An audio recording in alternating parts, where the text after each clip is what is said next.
Ah, la séparation est difficile des fois. J'espère que vous vous portez bien. Bonjour à tous et à toutes, pardon. Ce matin, nous avons un repas chargé. On va construire ensemble sur ce qu'on a vu les 2 dernières fois. Et ceux qui connaissent bien le chapitre, vous avez remarqué que le chapitre parle de la discipline, mais c'est un peu l'éléphant dans la pièce. Je n'ai pas parlé de discipline encore. Et à toutes les fois où on devait approcher ce sujet-là, j'ai dû couper court pour rester centré sur les points qu'on a établis avant. Bien, je vous annonce qu'aujourd'hui, nous allons parler des éléphants qui sont dans la pièce. Et je vais commencer, on va relire tout le chapitre 5 ensemble, mais je veux déjà vous donner le thème central de ce matin pour que vous l'ayez à l'esprit pendant qu'on va lire. D'accord? La mission du peuple de Dieu est d'imiter Dieu. On est appelé à devenir ses disciples. Un disciple, ça fait quoi? Ça fait ce que son maître fait. On est appelé à imiter notre Seigneur. On est appelé à le représenter dans le monde perdu afin d'attirer à lui ceux qui sont esclaves. Nous avons la responsabilité de garder le peuple saint et propre à sa mission. Ça, c'est l'essence du texte ce matin. L'objectif de Dieu pour nous, c'est d'accomplir la mission. Et l'outil que Dieu utilise pour accomplir la mission qu'il veut, de réconcilier le monde avec lui-même, c'est que nous, son peuple, on imite Dieu dans toutes ses voies. Ça, c'est l'idée. Donc, avec tout ça en tête, vous le savez par cœur, vous pouvez le réciter par cœur. Non? Avec tout ça en tête, imiter Dieu. C'est vraiment ça l'objectif. On va lire le texte. Donc, 1 Corinthiens, chapitre 5, à partir du verset 1.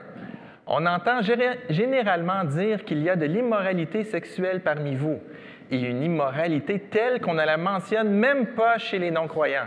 C'est au point où l'un de vous a pris la femme de son père. Et vous êtes enflés d'orgueil, vous êtes fiers. Vous auriez dû plutôt prendre le deuil, de sorte que l'auteur de cet acte soit exclu du milieu de vous. Quant à moi, absent de corps, mais présent en esprit, j'ai déjà jugé l'auteur d'un tel acte, comme si j'étais présent. Quand vous vous rassemblerez au nom de notre Seigneur Jésus-Christ, je serai avec vous en esprit, et avec la puissance de notre Seigneur Jésus-Christ, livrez un tel homme à Satan pour la destruction de la nature pécheresse, afin que l'esprit soit sauvé au jour du Seigneur Jésus. Donc ça, on a vu ça le 6 juin ensemble, si vous vous souvenez. Et je veux juste vous rappeler, on a pris le temps de regarder le fait que le corps, c'est quelque chose de bon que Dieu a créé. On a parlé que les Grecs avaient cette idée que le corps, c'était pas bon, on peut faire n'importe quoi avec. Ma biologie, c'est pas important. Ça sonne un discours un peu moderne. Et dans ce cas précis-là, on a parlé de l'importance de l'union entre un homme et une femme. On a parlé de pureté sexuelle dans le couple, du rôle que l'engagement des époux un envers l'autre a, l'importance que ça a pour les enfants. C'était le 6 juin. Je vous invite à le réécouter si vous l'avez manqué. Le texte continue. Vous n'avez vraiment pas de quoi être fiers. Ne savez-vous pas qu'un peu de levain fait lever toute la pâte? Purifiez-vous donc du vieux levain afin d'être une pâte nouvelle, puisque vous êtes sans levain. En effet, Christ, notre agneau pascal, a été sacrifié pour nous. Célébrons donc la fête, non avec du vieux levain, le levain du mal et de la méchanceté, mais avec des pains sans levain, avec les pains sans levain de la pureté et de la vérité. À ce moment-ci, quand on a regardé ça la semaine passée, on est allé voir Exode 12, on est allé voir l'événement fondateur du peuple de Dieu. On a vu que c'était un événement hautement culturel et contextuel, et j'espère que ça vous a aidé à voir un peu comment Dieu travaille dans l'histoire et dans nos vies. Il se sert de qui nous sommes, de ce que nous sommes, et il ne nous laisse pas là, il nous transforme, il nous amène ailleurs. Et si vous n'étiez pas là, je vous invite humblement à aller le réécouter parce que je vous ai communiqué, j'ai pris le risque de vous communiquer un peu brutalement la vision qu'on a pour l'Église du Lac-Saint-Louis, que chacun va marcher vers une vision plus élevée de sa propre culture, de la propre foi chrétienne, et qu'on va construire ça ensemble. Ça va revenir, mais la semaine passée, j'ai essayé de l'enraciner le plus possible à même comment Dieu fait les choses dans les Écritures. Donc, je crois que ça vaut la peine, si vous l'avez manqué, humblement, allez le réécouter. Et Paul insiste en disant qu'on est un peuple choisi, un peuple saint, un peuple qui est disposé de lui ressembler pour accomplir sa mission dans l'Ancien Testament, de faire connaître Dieu. Et ce n'est pas anodin, on est un peuple sorti de l'esclavage. Dieu a sorti les Hébreux de l'esclavage d'Égypte avec Moïse. L'esclavage, c'est une condition où on n'a pas d'avenir, on n'a pas d'héritage, on n'a pas d'agence, on n'est pas libre. Et Dieu sort... Les Hébreux étaient esclaves des Égyptiens, mais ils étaient esclaves du péché, ils étaient esclaves de l'idolâtrie, ils étaient esclaves de ne pas connaître l'Éternel. Ça va être important ce matin de se rappeler ça. Et là, on va aller voir la fin du chapitre. Donc, à partir de maintenant, c'est nouveau. Je vous ai écrit dans ma lettre, donc on voit qu'il y a plusieurs correspondances entre Paul et les Corinthiens. Je vous écris dans ma lettre de ne pas entretenir de relations avec ceux qui vivent dans l'immoralité sexuelle. Je ne parlais pas d'une manière absolue des gens de ce monde qui vivent dans l'immoralité ou sont toujours désireux de posséder plus ou qui sont voleurs ou idolâtres. Autrement, il vous faudrait sortir du monde. En fait, ce que je vous ai écrit, c'est de ne pas entretenir de relations avec quelqu'un qui, tout en se disant votre frère, vit dans l'immoralité sexuelle, est toujours désireux de posséder plus, est idolâtre et calomniateur, ivrogne ou voleur, de ne même pas manger avec un tel homme. Est-ce à moi, en effet, de juger les gens de l'extérieur? N'est-ce pas ceux de l'intérieur que vous devez juger? Les gens de l'extérieur, Dieu les jugera. Vous, chassez le méchant du milieu de vous. Est-ce que ça va, Simon? Veux-tu que je change de micro? As-tu un souci? Est-ce que c'est mieux comme ça? Merci. Donc, je rappelle notre thème central. La mission du peuple de Dieu, c'est de l'imiter, de le représenter dans le monde afin d'attirer à lui ceux qui sont esclaves. Pourquoi c'est notre mission? Parce que c'est la mission que Dieu nous confie, d'être ses disciples, d'être comme lui et de faire comme lui. Et on a la responsabilité de garder le peuple de Dieu saint. Saint, S-A-I-N, en bonne santé.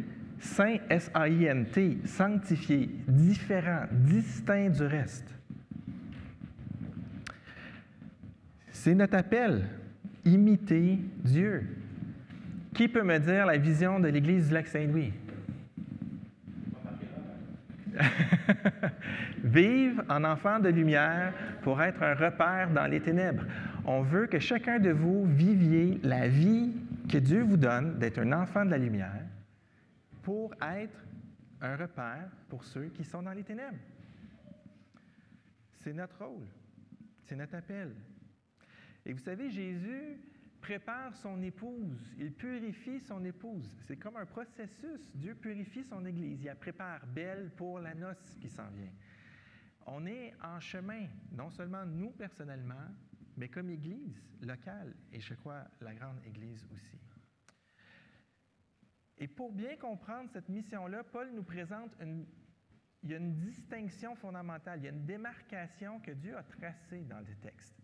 Et c'est notre premier point. Il y a deux peuples, ou il y a deux groupes de personnes, et il y a deux approches différentes.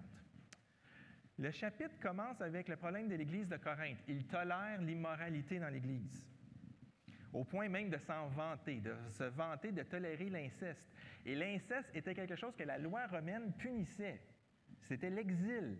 Donc même les non-croyants trouvent ça épouvantable, puis les gens à Corinthe étaient fiers. Nous, on est tolérants, nous, on est accueillants. Et Paul dit, on est une nouvelle pâte. Il faut se débarrasser du vieux levain. Il y a comme une coupure On avait du vieux levain avec nous, on avait du levain. Mais là, quand on rentre dans le peuple de Dieu, il y a quelque chose qui se passe, on doit se débarrasser de ça, parce qu'on est appelé dans le peuple de Dieu. L'apôtre Pierre, on va le voir avec Paulo, va parler d'abandonner la vaine manière de vivre que l'on avait héritée de nos ancêtres. Il y a une tradition qu'on a avec nous qu'on doit abandonner. Et dans notre passage, il y a deux types de gens. Paul parle des gens de l'extérieur et des gens de l'intérieur. À l'intérieur du peuple de Dieu, à l'extérieur du peuple de Dieu. Le monde. L'image de la Pâque qu'on a vue la semaine passée, c'est pas seulement « je me forme un peuple », c'est définitivement ça, mais c'est plus « je les délivre de l'esclavage ». Il y a des gens qui sont esclaves du péché et il y a des gens qui ont été affranchis du péché. Ceux de l'intérieur ont été affranchis du péché. Le péché n'est plus notre maître. Les gens à l'extérieur, leur maître, c'est le péché. La distinction, ce n'est pas entre les Égyptiens et les Hébreux. La distinction, c'est entre esclave et maître. Pour nous, c'est entre l'homme et le péché. Et remarquez que Dieu a choisi de ne pas nous enlever du monde une fois sauvés de l'esclavage du péché. Dieu aurait pu décider que la personne qui vient au Seigneur Jésus, elle est enlevée. Il le fait avec Enoch. Il peut le faire avec tout le reste de l'humanité s'il veut. Mais ce n'est pas son choix. Et les choix de Dieu sont bons, mais ils sont exigeants. Il nous laisse dans le monde parce qu'il veut qu'on accomplisse sa mission. Il veut qu'on soit ses disciples. Il réconcilie le monde. Il veut que l'on soit en train de réconcilier le monde avec lui. Jésus nous a appelés à être le sel de la terre dans Matthieu, chapitre 5. Dans Jean 17, Jésus prie le Père de ne pas nous enlever du monde. C'est le souhait de Jésus. Ne les enlève pas du monde, mais préserve-les du monde. Et ça va être dur, le monde va les haïr parce qu'ils ne sont plus du monde. Il y a une tension vraiment claire qui est là. On n'est plus du monde. On fait souvent la blague, si quelqu'un te dit que tu n'es pas du monde, dis merci, comme chrétien, c'est vrai, je ne suis pas du monde. L'expression est plutôt que tu es désagréable, mais bon. Mais c'est vrai, c'est la tension, c'est le conflit dans lequel le Seigneur nous place pour qu'on accomplisse la mission. Et ça va être difficile, donc Jésus prie pour nous dans Jean 17. On a une belle indication. Pourquoi Dieu fait ça? Pour qu'on puisse l'imiter. Pensez à qu'est-ce que Dieu fait. Il envoie son Fils démarrer le ministère de la réconciliation en venant sur la croix. Il envoie ses enfants accomplir le ministère de la réconciliation. On a toute une petite tendance à juger les gens. Juger dans le sens appliquer une sentence. Les non-croyants sont perdus. Ça nous suffit. On les déclare perdus. Ils sont perdus. Comme nous, on l'était avant que le Seigneur nous touche. Et en même temps, on a une tendance à, comme Église, des fois vouloir tolérer le péché entre nous. On condamne le péché à l'extérieur, puis on est comme très patient des fois avec le péché à l'intérieur. En particulier, des fois, avec les leaders. On voit les responsables, puis « Ouais, mais tu sais, c'est lui le pasteur. » Et c'est peut-être dans votre tradition. Je me souviens, j'échangeais avec Mario, il entendait Gilles me donner du feedback sur ma prédication dans une réunion de conseil. Puis à un moment donné, Mario m'a dit « Tu le prends comment quand Gilles critique ton travail? » J'ai dit « Je suis content. » Avoir du vrai feedback, du bon feedback de quelqu'un d'expérience que je sais qui m'aime, puis que quand il me dit une critique, c'est pas pour m'écraser, c'est pour m'aider à être meilleur. Ouais, je trouve ça fantastique. Il dit, dans mon pays, au Pérou, ça n'existerait pas. Ce ne serait pas possible. On n'irait pas. Le gars, il a dit quelque chose en avant, tout le monde est d'accord que ça n'a aucun sens, mais personne ne va aller lui dire. C'est peut-être votre tradition. Mais la parole de Dieu dit de faire exactement le contraire. De ne pas s'empêcher d'être avec les non-croyants malgré l'état dans lequel ils sont pour avoir une chance de leur apporter l'Évangile. Mais quand on est entre nous, on s'exhorte à être meilleur. C'est bien d'honorer les gens en position d'autorité. Mais quand mes enfants ont un reproche à me faire, ils peuvent me faire un reproche. Je ne suis pas le Dieu tout-puissant dans mon foyer. Je suis un enfant de Dieu en progression. Et des fois, mes enfants voient des choses. Papa, peut-être que dans votre culture, d'où vous venez, ça n'existerait pas, ça. Mais vous savez, la semaine passée, j'ai dit que dans chaque culture, il y a des choses qu'on doit préserver, il y a des choses qu'on doit rejeter. C'est la parole de Dieu qui est le centre. En passant, l'Épître aux Hébreux vous encourage à ne pas faire la vie dure aux dirigeants. Mais vous voyez que la parole de Dieu, elle est... En même temps, Paul va dire à Timothée, accepte pas d'accusation contre un ancien, sauf si tu as 2, 3 témoins, mais reprends les anciens devant tous. Si c'est vrai qu'ils ont péché, reprends-les devant tous pour que tout le monde ait la crainte de Dieu. Vous voyez le standard de Dieu. On fait attention aux ouvriers, ça veut dire qu'on fait attention aux ouvriers. On n'accepte pas qu'il y ait des accusations, n'importe quoi. Mais si c'est fondé, on fait attention aux ouvriers, on les reprend devant tout le monde. Donc j'attends, me faire reprendre. Mais oui, si, je vous l'ai déjà dit, si vous me voyez prêcher autre chose que l'Évangile, perdez pas de temps, venez me voir. La bonne réaction est d'être ferme entre nous et d'être tolérant envers ceux du dehors. Et quand je dis tolérant envers ceux du dehors, je ne veux pas suggérer que « Ah, c'est pas grave, les non-chrétiens, ce qu'ils font, c'est pas grave. » C'est pas ça que je veux dire. Mais on doit aller vers eux. On doit, autant que c'est possible pour nous, être capable d'être en leur présence et d'être là pour leur montrer c'est quoi la lumière.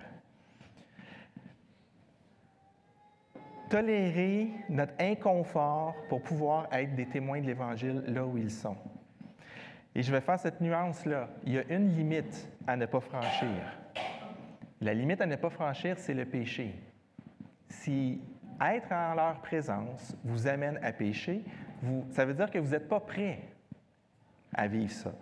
Ce n'est pas le cas, mais si j'avais un problème avec l'alcool, puis que quand je commence à prendre une bière, je prends une caisse de bière, puis que là, mes amis d'enfance m'invitent à aller au bar, parce que ça fait longtemps qu'on ne s'est pas vus, je ne suis peut-être pas prêt à aller là. Il n'y a pas de mal à aller prendre une bière avec des amis. Une. Dans le sens, pas 75. Mais si je ne suis pas capable, il n'y a pas de honte, je ne suis pas rendu là. Je ne serais pas capable d'être avec vous, les gars, puis de boire juste une bière ou aller amener un frère de l'Église. Écoute, je veux aller avec eux, mais il faut que je sois capable de parler correctement tout le long de la soirée. Ça se peut que rendu à 11 heures, d'habitude, ma diction n'est plus très bonne. Mais je fais des blagues, mais c'est sérieux. Est-ce que je suis capable d'être avec mes amis sans tomber dans le péché? Et si oui, c'est ton rôle, vas-y. Donc, on tolère l'inconfort, on tolère qu'ils ont des comportements qui n'ont pas de sens, des fois, parce qu'on veut pouvoir être une lumière là.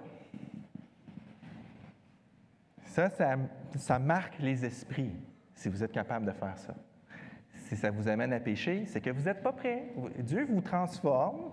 Acceptez là où vous êtes rendu. Pensez-vous pas plus fort que vous êtes. Ça va?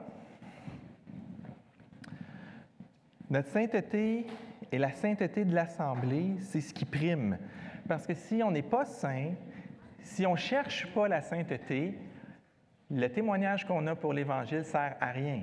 L'Épître aux Hébreux nous dit « Recherchez la sainteté de Dieu, sans laquelle nul ne verra le Seigneur. » Si je n'imite pas Dieu, les gens ne voient pas Dieu. Comprenez-vous?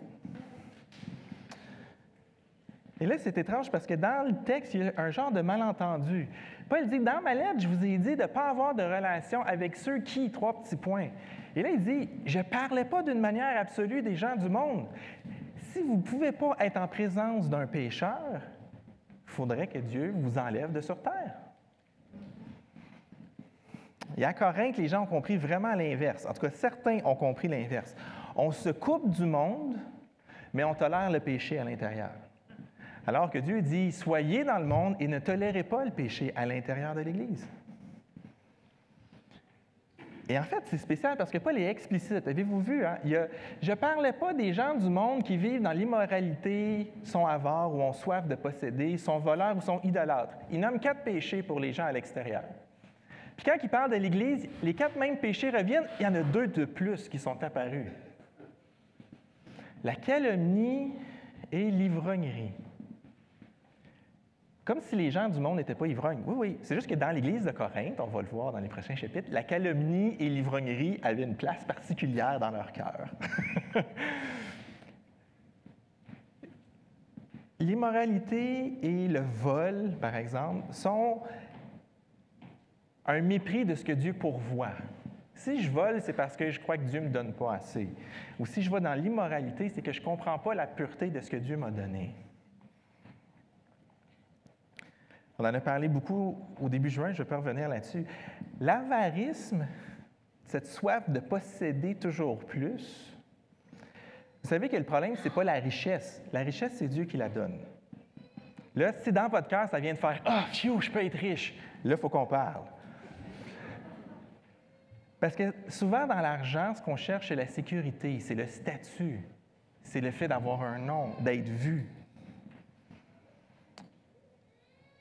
C'est un mensonge de croire que votre valeur se mesure à votre compte en banque.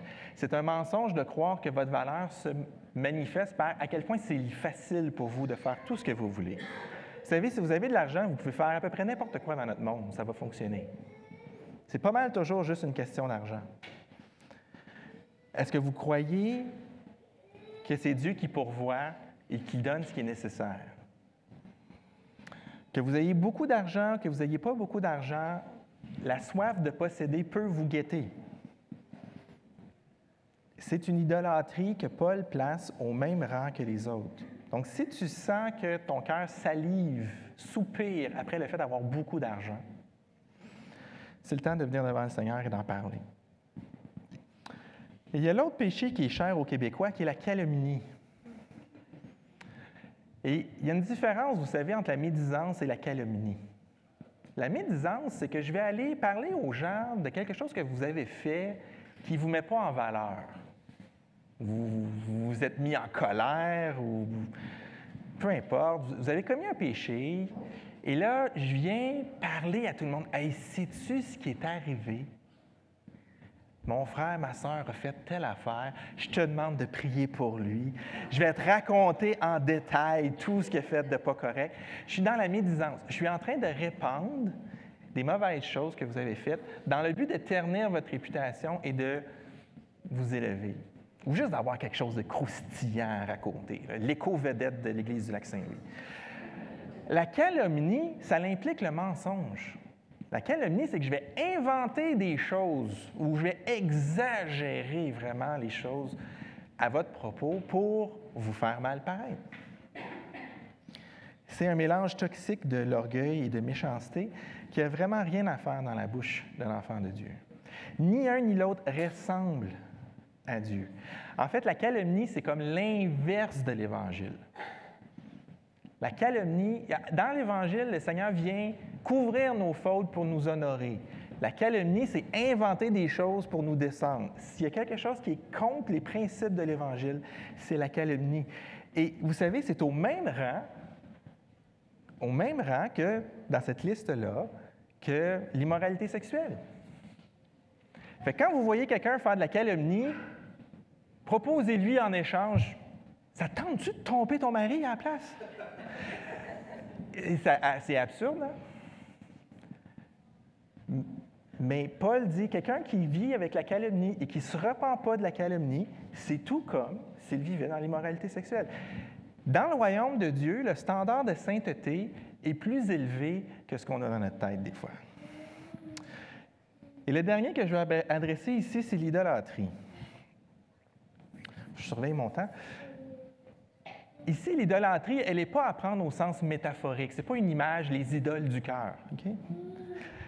Il y a des gens qui prient les esprits. Il y a des gens qui cherchent les forces surnaturelles. Il y a des gens qui mélangent les principes bibliques avec tout ça. Beaucoup de livres Nouvel Âge vont dans ce sens. ils inventent toutes sortes de choses, où ils vont puiser dans du savoir qui vient de je ne sais où, ils mélangent des textes bibliques là-dedans, des paroles de Jésus, peu importe. Ça a de l'air tellement intégré que des fois, ça peut convaincre des chrétiens que ça vient de la Bible.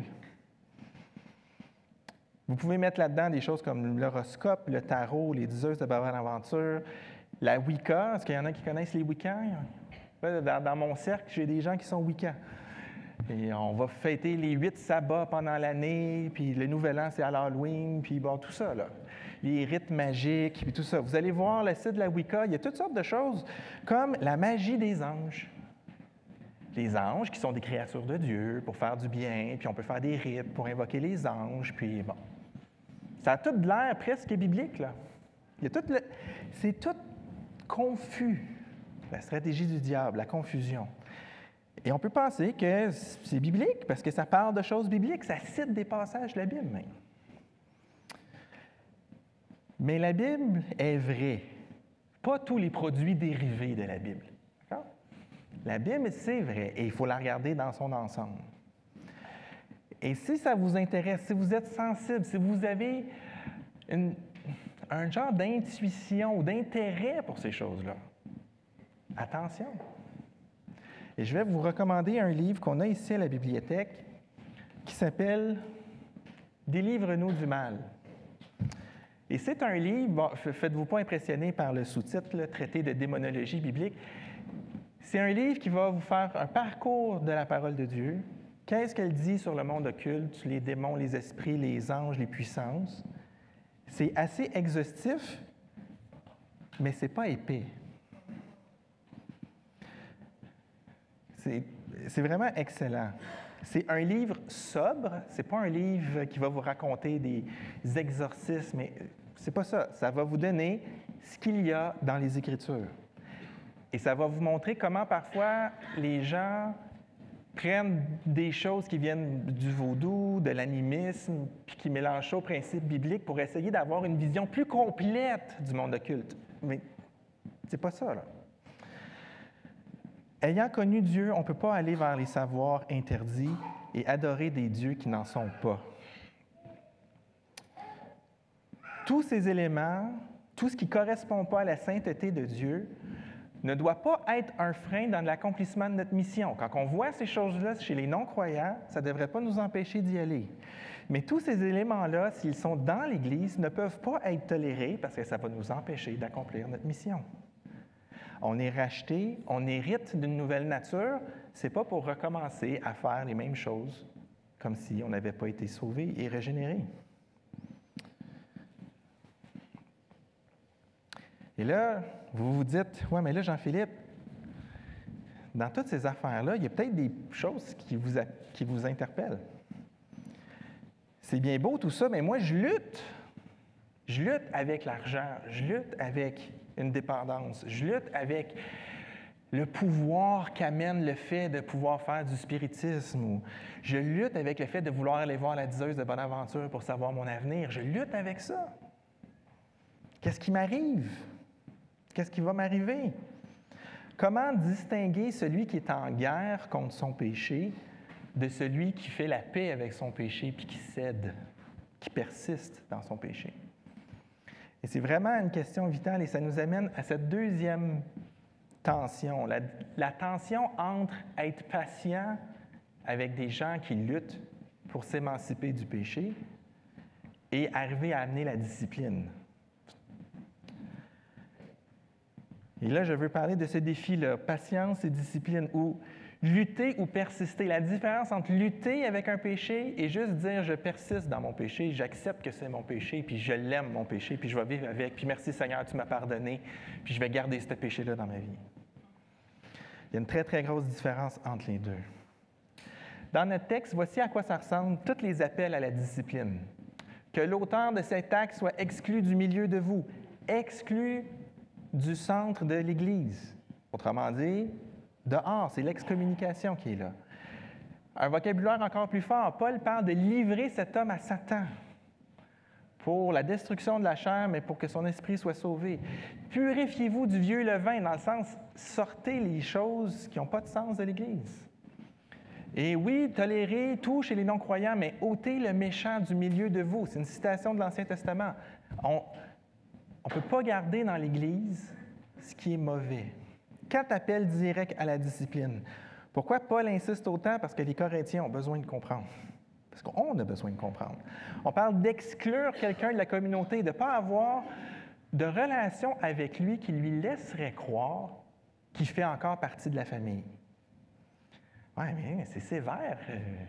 Jésus, c'est quelqu'un qui aime, c'est quelqu'un qui rassemble. C'est vrai, Jésus est quelqu'un qui aime. Et la discipline fait partie de l'amour de Dieu pour son peuple et de l'amour de Dieu pour la personne qu'on met sous discipline. Le but, c'est que la personne soit sauvée, qu'elle se repente de son péché. On lui enlève la protection de l'Église, on lui enlève la communion de l'Église. Elle est tout seul avec Satan dans le monde qui fait ce qu'il veut. La discipline, ce n'est pas l'Inquisition espagnole.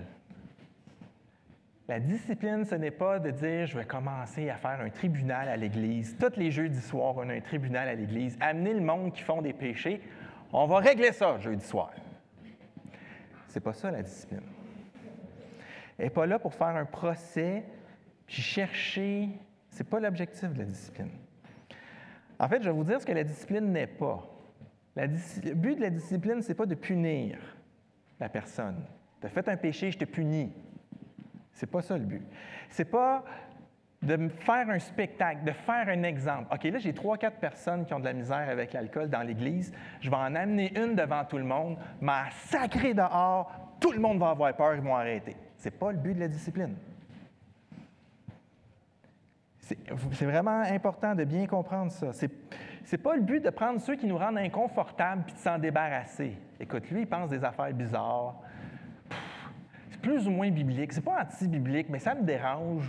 Je vais lui dire de lâcher ça ou je le sac dehors. C'est pas ça, la discipline. Et pour les leaders, ce n'est pas l'outil pour régner par la peur. La discipline, c'est pas un moyen. J'en ai mis 3 dehors le mois passé. Quand je passe, les gens, ils marchent droit. La discipline n'est pas... C'est pas quelque chose qui cherche à écraser. C'est pas quelque chose qui a des objectifs mauvais. Donc, c'est quoi la discipline? Le but de la discipline, c'est d'amener la repentance. On veut que la personne réalise, et on croit que c'est ça qui va arriver parce que c'est l'outil que le Seigneur nous donne. Jésus en parle dans Matthieu 18, on l'a ici encore quelques fois dans le Nouveau Testament. C'est un outil que le Seigneur donne pour racheter le frère qui s'entête dans son péché. Donc, le but, c'est de racheter le frère, de l'amener à la repentance.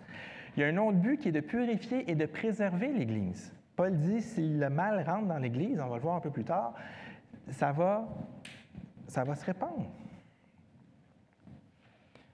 On veut préserver le témoignage de l'Église. Si l'Église ressemble au monde, le monde ne voit pas Dieu. Si à l'intérieur de l'Église, on cherche à s'encourager à refléter la sainteté de Dieu, les gens à l'extérieur vont faire « vous êtes étranges ». Et là, ça va produire 2 choses. La calomnie, vous êtes étrange, donc vous êtes une gang de perdus dans une secte, etc., etc. Vous connaissez le reste de la chanson. Ou vous êtes étrange, c'est intriguant ce que vous vivez. L'épreuve de la discipline, le dernier but, c'est honorer Dieu. S'assurer que dans le peuple de Dieu, ça fonctionne d'une façon qui ressemble à Dieu. C'est une démonstration d'amour envers la personne qu'on met sous discipline, qui ne se repent pas et qui certainement ne va pas le vivre comme ça, et envers le reste de l'Église pour protéger l'Église. Et quand on prive quelqu'un de la discipline, quand quelqu'un devrait être sous discipline et qui ne l'est pas, on la prive d'un moyen que Dieu nous a donné pour lui faire du bien. Fait que même si ça a de l'air sévère, c'est sévère. Même si c'est inconfortable, parce qu'on n'aime pas ça, exclure des gens, surtout quand c'est des gens qu'on connaît puis qu'on aime, puis qu'on est triste de les voir persister dans le péché, c'est un don que Dieu nous donne. Et on ne fait pas ça n'importe comment. Dans Matthieu 18, Jésus le dit, si tu vois que ton frère a péché, tu vas le reprendre un à un. S'il se repent, fantastique. S'il s'entête, s'il dit non, c'est pas un péché, ou je m'en fous, j'ai mon salut, je continue à faire ce que je veux, bien, tu prends des témoins avec toi, puis tu vas le revoir, puis tu vas l'exhorter. Puis si à nouveau, il s'entête, là, tu l'amènes devant l'Église pour que l'Église dise, écoute, il faut que tu te repentes, ça n'a pas de sens. Puis s'il ne veut toujours pas se rependre, c'est là qu'on exclut la personne.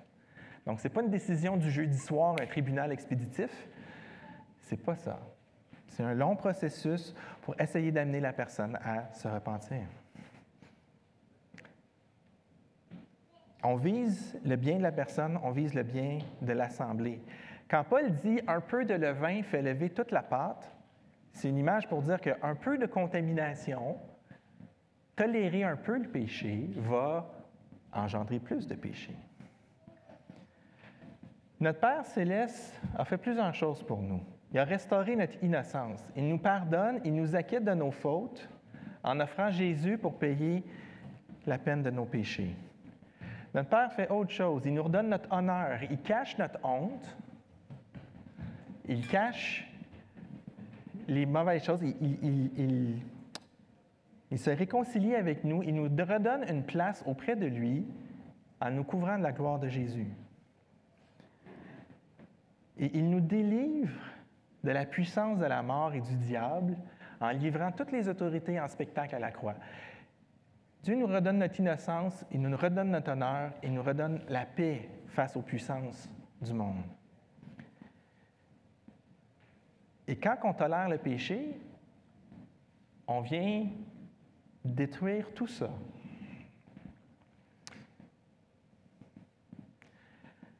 Mais on le sait que la transformation, en tout cas, si vous êtes comme moi, je pense que tout le monde est pas mal comme moi, c'est pas parce qu'on est venu au Seigneur que le péché s'est évanoui de notre vie. On doit être transformé encore. Si Paul dit « faites disparaître le vieux levain », c'est parce qu'il en reste. On est déclaré saint, mais on doit subir ou profiter de la sanctification progressive. On est transformé de gloire en gloire, nous dit la parole de Dieu. Donc, c'est progressif. Fait que là, il y a ce dilemme-là. Il y a une distinction entre tolérer le péché et être patient avec ceux qui luttent. Il y a une différence entre tolérer le péché et être patient avec ceux qui luttent. Voici de l'eau salée et de l'eau douce. Honnêtement, je ne sais pas quelle est laquelle, mais je parierais que l'eau douce est à gauche. Ça ne se mélange pas. Si vous faites un voyage au Québec, vous allez à Tadoussac, à Pointe-des-Monts, vous allez pouvoir voir ça de vos yeux des fois. Dépendamment de la saison, c'est pas à la même hauteur, la ligne. Vous voyez la ligne. Moi, j'ai déjà vu ça de mes vrais yeux. L'eau salée et l'eau douce ne se mélangent pas. Si vous avez soif, je vous recommande de ne pas boire de l'eau de mer. Vous allez avoir encore plus soif et vous allez être malade comme un chien. De l'eau salée, ça ne désaltère pas. Si vous habitez au Sri Lanka, dans une superbe île en plein milieu de l'océan, vous êtes entouré d'eau salée. Il y a de l'eau salée en quantité infinie, pratiquement. Ici, il y a une source d'eau claire sur l'île. Ce n'est pas le temps d'aller rajouter de l'eau salée dedans pour vous dire que ça va nous faire plus d'eau. Ah, juste un peu d'eau salée dans le puits, il y a assez d'eau douce, là, ça va diluer. Oui, mais ça va contaminer le puits. Un peu de levain fait lever toute la pâte. Un peu d'eau de mer va corrompre le puits. On perd notre innocence. Les non-croyants ne peuvent plus voir Dieu en nous regardant parce qu'on devient comme eux. Si on commet le péché, si on tolère le péché, en fait, on va commettre le péché. La question, c'est comment on répond au péché. Mais si on le tolère, si on l'encourage, on déshonore Dieu et on se déshonore nous-mêmes. Et si je vous donne comme instruction de ne plus combattre contre le péché, parce qu'on peut tolérer le péché, bien, je donne aussi plein accès aux forces du mal de vous tenter sur tout le reste. Alors que Dieu restaure notre innocence, notre honneur et nous met la paix face aux puissances. Si on tolère le péché, on perd notre innocence, on déshonore Dieu et on se remet complètement vulnérable aux puissances. Et la discipline est là pour éviter ça. Et dans certaines parties du monde, votre vie privée, c'est mieux de la garder privée. Dans le sens où, tant que personne ne le sait, c'est correct. Et aussitôt qu'on fait quelque chose que la communauté n'aime pas, on se fait exclure de la communauté, donc on ne dit rien. On ne partage pas nos luttes, on ne partage pas nos erreurs, on ne va pas chercher de l'aide parce qu'on va se faire exclure. Et dans l'Église, ça ne peut pas être comme ça. Ça, c'est un élément que je sais que certains, vous avez grandi avec ça. Et ça, c'est un élément qu'il va falloir débarrasser. Il faut que ça débarrasse le plancher. Parce que ça, ce n'est pas biblique. Ça va contre les outils que Dieu nous donne pour progresser vers la sainteté. Dans l'Église, ça ne doit pas être comme ça. On est appelés à se supporter les uns les autres. Quand on a vu l'Épître aux Galates ensemble, peut-être vous vous souvenez, Galates 6, ça dit « supportez-vous les uns les autres ». Ce n'est pas se supporter dans le sens s'endurer, ce n'est pas se supporter dans « oh, là, tu vis une épreuve, ton enfant est malade, je vais te supporter dans l'épreuve ». C'est pas ça, c'est supporter les fardeaux du péché, supporter le péché de l'autre. Battez-vous avec lui. Battez-vous avec lui. Si vous étiez aux funérailles de Yolande, vous avez entendu ce témoignage-là de notre sœur Louise, de notre sœur Françoise. Françoise a eu des grosses luttes dans sa vie avec des dépendances. Elle appelait Yolande 2 fois par jour pour prier. Yolande, ça ne va pas, là, je suis tentée, je vais aller me chercher quelque chose. Veux-tu prier avec moi? Si Françoise s'était dit « Ah non, là, Yolande, elle va me juger », Yolande, elle ne jugeait pas. Yolande, elle prenait du temps au téléphone. Si on a trop honte pour partager, on perd les outils que Dieu nous donne pour marcher vers la sainteté. Et je veux vous donner 3 outils, parce que quand le combat est rapide, c'est pas si mal. Quand le combat est long, c'est là où on peut avoir des fois l'impression que la personne veut continuer dans son péché. 3 petits outils. Quelqu'un qui lutte reconnaît son péché et cherche le pardon. Quelqu'un qui lutte ne va pas dire « Non, non, ce n'est pas un péché ce que je fais ». Quelqu'un qui lutte va dire « Oui, c'est vrai, c'est mal ça. Il faut que je m'en débarrasse, il faut que le Seigneur me pardonne ». Quelqu'un qui se rebelle ou qui veut persister dans son péché va le nier. « Non, non, je n'ai pas fait ça. Je n'ai pas fait ça, moi. » Ou « Ouais, mais là, il y a des circonstances atténuantes. Là, tu sais... ma femme est malade, ça fait longtemps, je suis allé voir de la pornographie. Tu sais, un gars, ça a des besoins. » Ça, ce n'est pas quelqu'un qui reconnaît son péché. C'est quelqu'un qui le justifie ou qui le nie. Quelqu'un qui se met vulnérable, quelqu'un qui vient vous voir pour vous partager son péché, pour que vous priez avec lui, ce n'est pas quelqu'un qui est rebelle à son péché. C'est quelqu'un qui prend les outils que Dieu lui donne d'aller voir un frère, une sœur pour partager son fardeau. Quelqu'un qui est rebelle va faire un excellent pharisien. Il va mettre une façade, tout est correct. Ça va bien? Oui, ça va bien. Par la grâce de Dieu, tout va bien. Y a-t-il des luttes dans ta vie? Ah, je lis pas assez ma Bible. On peut toujours plus lire notre Bible. Puis si la lecture de la Bible, c'est un défi, ne vous gênez pas pour le partager. Mais il y a des gens que toute leur vie, ça va avoir été ça, leur gros péché. Passer plus de temps dans la parole. Parce qu'on n'ose pas se mettre vulnérable. Et des fois, comme leader en avant, c'est plus sensible. Moi, je vous partage les combats que j'ai. Je partageais ça avec d'autres étudiants à la faculté. Ils étaient consternés. Comment les gens dans ton église te font encore confiance quand tu leur partages tes fardeaux? Bien, ils ne sont pas stupides. Là. Ils savent que je suis un humain. Bien, pour eux, c'est comme, non, voyons, si tu dis ça, tu vas tout perdre ta crédibilité. Si la crédibilité repose sur le fait que je suis parfait, frères et sœurs, j'en ai aucune. Je ne vais pas avoir de fausses façades. Et on recherche la puissance de l'Esprit. La personne qui lutte avec un péché va vouloir lutter avec Dieu. va vouloir lutter dans la prière, va vouloir que d'autres personnes viennent l'aider à lutter dans la prière. Mais la personne qui est rebelle va juste remplacer ça par plus de moyens de camoufler, faire rentrer plus de choses qui ne sont pas de Dieu. La stratégie de Satan, c'est toujours de nous isoler. Comme un lion ou une lionne qui chasse va séparer une gazelle ou un antilope du reste du troupeau, c'est beaucoup plus facile de prendre une personne toute seule que de prendre une personne qui est en troupeau, qui est en meute.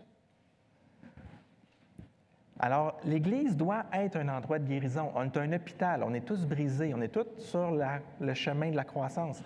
Pour que l'Église puisse être un endroit de guérison, elle doit être un endroit où vous vous sentez en sécurité pour partager vos luttes. Ça implique deux choses, que vous allez partager, que vous allez être capable de recevoir. Puis si quelqu'un vous choisit pour partager un combat, ça se peut que vous ayez des grandes respirations à prendre parce que vous allez être scandalisé.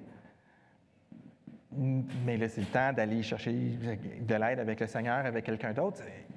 Vous venez d'accueillir quelqu'un qui vient vous confesser quelque chose, c'est pas le temps de le dire à tout le monde. On n'embarque pas dans la médisance. C'est pas le temps de... Mais c'est le temps de lutter avec cette personne-là. Donc, je suis vulnérable et j'accueille la vulnérabilité de l'autre. C'est pas facile dans un monde où tout est supposé d'être parfait, là. L'Église Instagram, ça n'existe pas, d'accord? Dieu permet l'épreuve. Dieu ne nous tente pas, mais il permet l'épreuve et il donne les moyens de s'en sortir. C'est une promesse du Seigneur. Dieu ne permettra pas que vous soyez tentés au-delà de vos forces, mais avec l'épreuve, il pourvoit aux moyens de s'en sortir. Est-ce que vous croyez que Dieu... On a chanté qu'on sait que Dieu nous aime. Est-ce que Dieu vous aime quand il permet l'épreuve? Il vous donne les moyens. La question, c'est est-ce que vous prenez les moyens? Et un des moyens que Dieu vous donne, c'est les frères et sœurs. Un peu comme Françoise faisait. Mais si l'autre sent qu'on le méprise ou qu'on le juge, il ne pourra pas venir vers nous. Alors notre rôle, c'est d'être accueillant. On n'exerce pas la discipline quand la personne lutte. Ce n'est pas le rôle de la discipline. Mais on va exercer la discipline si la personne se rebelle et rejette l'Évangile. Et dans la lutte, si vous êtes dans le creuset de la lutte, il y a quelqu'un qui va s'acharner sur vous. Et voici, notre Seigneur, quand il a subi la tentation de Satan, a répondu avec la parole. Alors, je vais vous donner quatre morceaux. Il y en aurait plein à donner. Mais ce matin, je suis conscient que peut-être que je vous rends inconfortable. Je ne veux pas vous laisser tout seul dans le combat. D'accord? Le malin va dire, va nourrir la honte. Le Saint-Esprit nourrit l'humilité. Mais le malin nourrit la honte. Et c'est deux choses différentes. Il va dire, tu ne peux pas partager ça. Ça n'a pas de sens. C'est honteux pour un chrétien de faire ça. Mais Jésus va nous dire, j'ai porté la honte pour toi. Jésus a été complètement déshonoré pour nous. Il a porté la honte. C'est fait, ça. Romains 8, il nous dit qu'on n'a pas de condamnation. Et Jacques nous encourage à confesser nos péchés les uns aux autres. Donc, tu ne peux pas partager ça, c'est vraiment un mensonge. Parce que la parole dit que tu ne vas pas te faire disqualifier, puis la parole dit confesse pour que vous puissiez intercéder ensemble et être guéris. Un autre mensonge qui arrive, c'est ils vont te rejeter. Je vais nourrir la peur. Ils vont te rejeter. Ils vont tellement être déçus. Jésus dit, moi, le Père m'a rejeté pour que tu puisses être accepté dans la famille. Tu vas pas être rejeté, là. Moi, j'ai été rejeté pour que toi, tu ne le sois jamais. Il dit, tous ceux que le Père me donne, ils vont venir à moi, puis je vais rejeter aucun de ceux qui viennent à moi. Et maintenant, Jésus est notre souverain sacrificateur qui a été tenté en toutes choses, qui comprend la nature humaine et qui veut nous secourir. Donc, ils vont te rejeter? Non. C'est pas vrai. L'autre chose qui est utilisée, c'est l'orgueil. Tu es un grand gars, ça fait 35 ans que tu es au Seigneur. Tu es un grand gars, tu sais comment gérer ça, le péché, tu vas régler ça tout seul. Jésus dit, le Père m'a laissé tout seul pour que toi, tu ne sois pas seul. C'est fini, ça, d'être tout seul puis de gérer ta vie tout seul. Portez les fardeaux les uns des autres. Et ma grâce te suffit car ma puissance s'accomplit dans la faiblesse. La faiblesse fait partie de la marche chrétienne. Si quelqu'un dit, toi, tu es capable de vivre ça tout seul, la vie chrétienne, ça veut dire que tu es vraiment meilleur que Paul. Ou peut-être que Dieu t'aime moins parce qu'il a voulu que toute la puissance puisse s'accomplir par Paul. Tu sais, ça n'a pas de sens. C'est vraiment un mensonge de dire, il faut que tu gères ça tout seul. Mais les hommes, on est supposé d'être tough, n'est-ce pas? C'est pour ça qu'on n'a pas de rencontre d'hommes, nous autres. Il y a juste les femmes qui ont besoin d'être encouragées ensemble. Non, mais vous voyez comment notre culture nous influence? Les hommes, on est capable. J'ai tous les outils. Hey, je suis pasteur. J'ai-tu besoin d'aller me confier à quelqu'un pour lutter? Oui. Tu changeras jamais. Jésus dit, je t'ai délivré de ton ancienne nature. Moi, je me suis incarné, j'ai un corps glorifié, tu vas avoir un corps glorifié. Je suis devenu le premier-né de la nouvelle création, c'est pas pour que vous restiez dans l'ancienne. Pensez des fois comment on croit à des sottises. Si on fait juste regarder la croix, si quelqu'un est en Christ, il est une nouvelle créature. Tu ne changeras jamais. Excuse, tu as déjà changé. Plantez-vous les 2 pieds là-dedans, là. Puis, vous allez être capable d'affronter tout seul. Non! Tout le monde ensemble. C'est difficile à vivre. Je suis persuadé que celui qui a commencé en vous cette bonne œuvre la rendra parfaite. Tu ne changeras jamais? Foutaise. Je suis né de même. Je suis faite de même. Puis maintenant. Peut-être que tu es né de même. Mais est-ce que tu es né de nouveau? Tu n'es pas né de nouveau comme ça. Tu es né de nouveau pour aller vers Jésus. Frères et sœurs, quand on lutte avec le péché, c'est rappeler l'Évangile.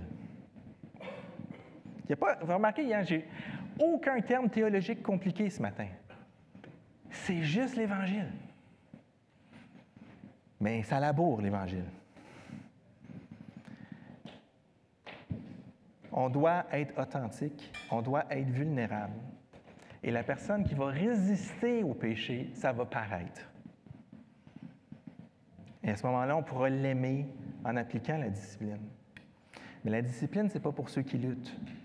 C'est pour ceux qui ont abdiqué, ceux qui ont dit que le péché me passe sur le corps, c'est pas grave, j'ai mon salut. Et on va arrêter d'être un club de gens parfaits et on va devenir un hôpital pour pécheurs en voie de guérison.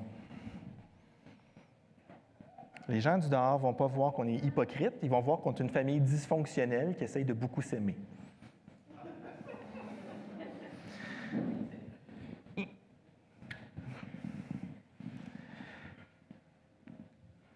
Je pense à mon témoignage personnel, il y a 2 fois où le fait d'aller demander pardon, ou le fait que j'ai accordé le pardon à quelqu'un quand je parlais avec des collègues de travail, ça m'a donné une plateforme pour annoncer l'Évangile. J'ai déjà eu une patronne qui m'a demandé de faire quelque chose, puis c'était inutile, puis j'ai dit que c'était inutile, puis je suis parti fâché à aller le faire. Puis c'était inutile parce que j'y avais déjà dit la réponse. Puis le lendemain, je suis revenu la voir, puis je lui ai demandé pardon pour mon attitude. Elle dit, « Ouais, mais tu avais raison, finalement. » Ça m'arrive souvent, ça, d'avoir raison, mais l'attitude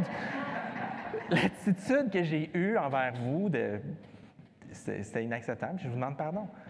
Puis là, c'était comme, elle savait que j'étais chrétien. Puis là, on a pu parler de l'Évangile. Puis un jour, j'ai raconté quelqu'un qui était venu me demander pardon dans l'Église, une situation. Puis la personne, ça tournait en rond, là. Ça faisait souvent que les mêmes choses revenaient, puis c'était irritant. Puis la personne me demandait pardon, puis j'y pardonnais, puis je partageais ça à un collègue de travail, puis il était comme « Vous êtes bizarre. » Oui, on est bizarre parce qu'on a un Dieu bizarre. On a un Dieu qui aime pardonner parce qu'il veut réconcilier, puis j'ai pu lui partager l'Évangile. On est une famille dysfonctionnelle, mais on s'aime. Et imiter Dieu, c'est notre mission. Si vous luttez, trouvez quelqu'un à qui partager votre lutte. Ne restez pas isolé. Et si vous connaissez quelqu'un qui lutte, soyez un refuge, pas un tribunal. Si quelqu'un vient vous voir parce qu'elle a une difficulté dans votre vie, elle est déjà au courant que c'est pas bon. Elle est déjà au courant que c'est pas sain. C'est pas le temps de dire, elle le sait. Mais c'est le temps de prendre le combat avec elle. Et c'est long. Vous avez vos propres combats à mener, puis là, vous allez prendre quelqu'un avec vous pour porter son combat. Mais je dirais ceci, l'eau douce de l'Évangile est trop précieuse pour qu'on la contamine. Puis elle est trop bonne pour pas qu'on la partage. Mais ça va mettre notre culture, notre épreuve, nos traditions, notre image de nous-mêmes. Mais ça va nous rendre légers et efficaces pour la mission. Si vous n'avez pas votre réputation à vous occuper, si vous n'avez pas besoin de prendre soin de votre réputation, savez-vous combien de temps je passe sur Instagram faire des photos parfaites? 0 minute par semaine. Je ne suis pas là. Je n'ai pas besoin de me faire une vitrine. C'est facile. Ça, c'est quelque chose que je n'ai pas. Mais des fois, on fait ça. L'Instagram, on le vit en temps réel dans nos vies. Là, on veut projeter quelque chose à l'autre. Moi, je ne suis pas menteur parce que je n'ai pas de mémoire. Je ne serais pas capable de me souvenir de tous les mensonges que j'ai dit. J'aime mieux vivre dans la vérité, c'est beaucoup plus simple. C'est plus léger, ma vie, parce que je ne cours pas après essayer de projeter quelque chose. C'est léger. Je vous encourage à chercher la légèreté. Prions. Seigneur grand Dieu, tu es un Dieu qui ressemble à personne. Et tu nous demandes de te ressembler. Et merci, Seigneur, que ça ne repose pas sur nous tout seuls. C'est ton esprit qui agit en nous.